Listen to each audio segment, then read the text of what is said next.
Djibouti n'est pas épargné par le changement climatique qui se manifeste par des sécheresses récurrentes sévères qui détruisent la biodiversité et déciment les bétails. Les nomades ne trouvent pas d'autre alternative que la voie de l'exode devant cette tragédie. Mais ce qui suscite espoir au milieu de ce problème climatique, c'est de voir, sous l'impulsion d'EVA, la société civile djiboutienne déterminée à se battre aux côtés du gouvernement en s'alignant sur la vision 2035 du président de la République Ismaël Omar Guelleh, à trouver des solutions face à ces phénomènes climatiques qui risquent de s'aggraver dans l'avenir selon les prévisions scientifiques. Le premier sommet africain sur le climat qui s'est tenu du 4 au 6 septembre 2023 à Nairobi au Kenya illustre très bien l'urgence que l'Afrique doit jouer un rôle significatif dans les solutions au changement climatique et sortir de ce rôle de victime. Le président de la République Ismaël Omar Guelleh a participé à ce sommet africain sur le changement climatique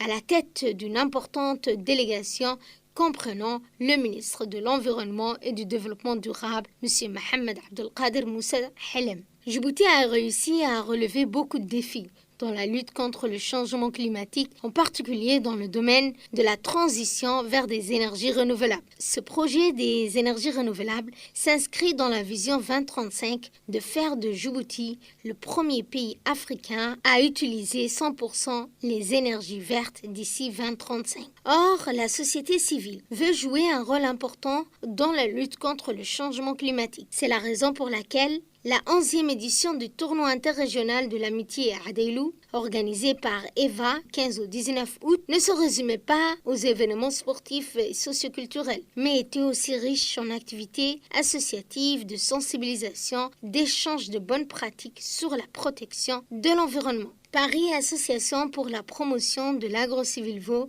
pastoralisme et de la résilience inclusive nous a donc particulièrement attiré. En effet, l'association Paris, qui avait fait un choix judicieux de faire d'une pierre deux coups, d'organiser le lancement en immersion sur les sites du projet Figuier de Barbarie et profiter de l'événement d'envergure sportif et socioculturel afin de toucher des milliers de visiteurs et d'acteurs au développement de nos 5 régions, et ce, au-delà du bassin versant de Waema. Le lancement en immersion s'est déroulé en 3 phases. Une immersion vente des produits agricoles en collaboration avec les coopératives de Waema, de Fenaitou, Girouri, Adoula, Asselou, Asagela et Adeilou. Un atelier en salle avec projection sur les figuiers de Barbarie, suivi d'échanges, des visites de terrain ont été organisées sur les sites du projet de développement du figuier de Barbarie. Tout au long de ce lancement en immersion du projet sur le figuier de Barbarie, les vertus et les opportunités offertes par cette plante ont été apportées à la connaissance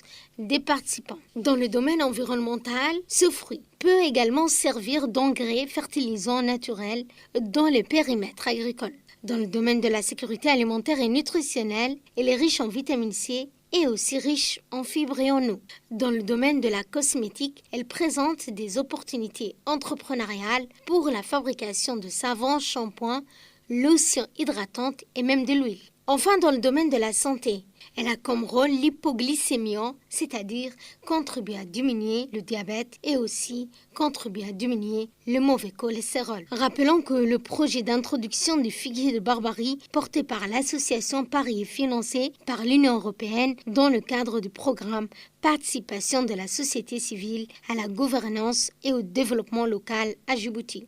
Mise en œuvre en République de Djibouti avec les partenaires tels que l'Association internationale des maires francophones, l'AIMF, et l'Association nationale des collectivités locales djiboutiennes. À l'issue du lancement du projet qui a eu lieu en immersion 3 phases successives sur le figuier de Barbarie, les participants ont bien saisi que cette plante, tout en rendant des services considérables à l'environnement, présente sans aucun doute des opportunités à exploiter à court, moyen et à long terme pour contribuer à la réduction de l'exode rural. S'avère une chance pour le développement de l'entrepreneuriat rural, création de filières génératrices de revenus et d'emplois, un atout incontestable pour lutter contre le chômage et la pauvreté.